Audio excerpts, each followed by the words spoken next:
Hello again, welcome to class 3 of More Data Mining with Weka. In this class we're going to look at rules and clustering. And in the first couple of lessons we're going to look at decision rules. I'm going to look in this lesson at rules versus trees, in abstract as it were, and in the next lesson we'll look at how to generate decision rules. We talked a lot about decision trees in data mining with Weka. And for any decision tree, you can read off an equivalent set of rules. You just go along the leaves. For each of the 5 leaves, you just read off the conditions above that leaf that get you from the root to the leaf.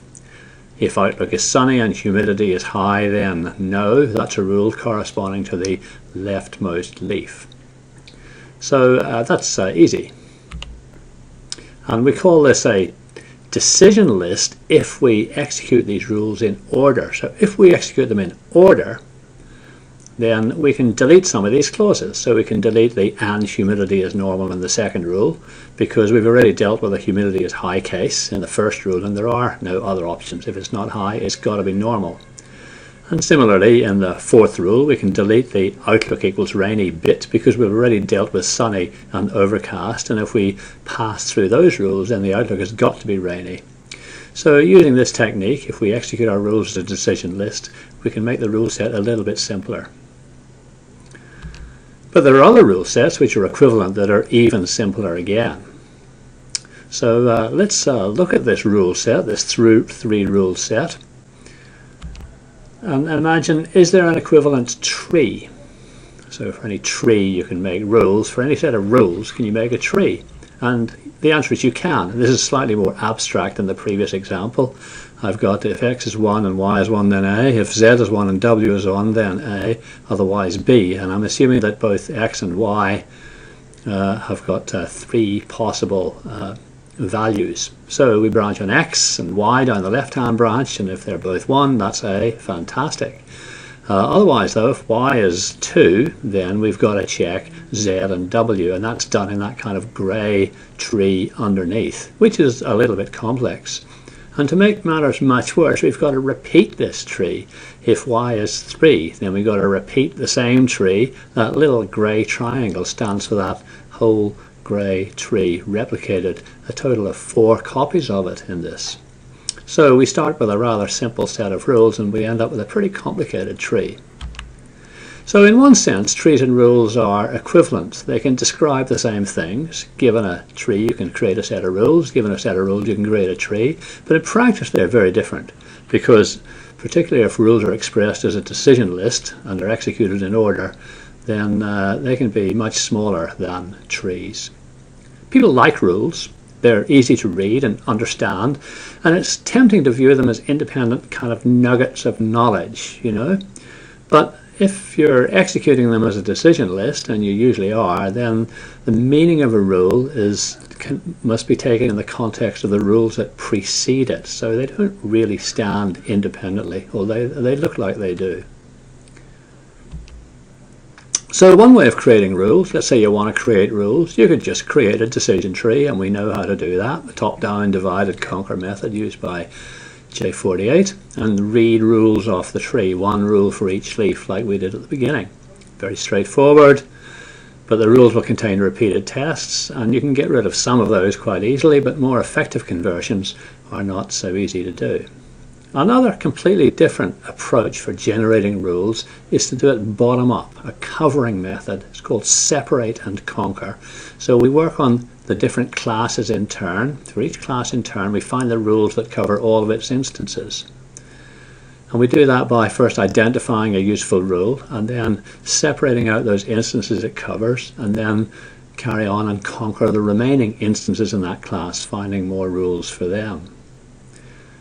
So here's a simple little example. We're going to generate a rule for class A, and we start out with a rule that says everything is class A. Of course, that rule is not correct, so we add clauses to that rule. If x is greater than 1.2, then class is A, and that rule is still not correct, but it's better than the first rule, and then we can add another clause to make it even more correct. If x is greater than 1.2 and y is greater than 2.6, then class is A. That's completely correct. It does miss out one other A, and we could add a new rule for that, or we could decide that maybe we don't need to because it's just one instance that's being missed out. And then for a rule for class B, we can say if x is less than 1.2, then class is B, that gets half of them. And another rule could be if x is greater than 1.2 and y is less than 2.6, then class is B. And we could get rid of the first test if we knew those rules were going to be executed in order. Oh, we could add more rules to get a perfect rule set, or we could stop there with the rules that we have. The termination conditions are something that you have to decide on when you devise a rule-making algorithm. And here's a decision tree that corresponds to the rule set we just looked at. So rule sets can be more perspicuous than decision trees.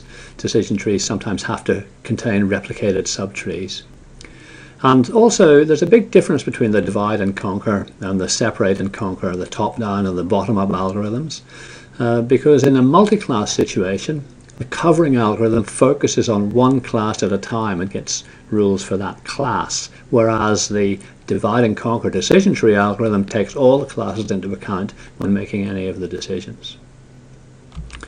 So here's the details of a simple bottom-up covering algorithm for creating rules. It's called Prism, and it consists of 3 loops. The outer loop is over each class, and then the middle loop is we're going to cover some of the instances in that class and then carry on creating more rules that cover more of the instances until we're satisfied we've covered enough. And then the inner loop is taking a rule and adding clauses to the rule until it's accurate enough.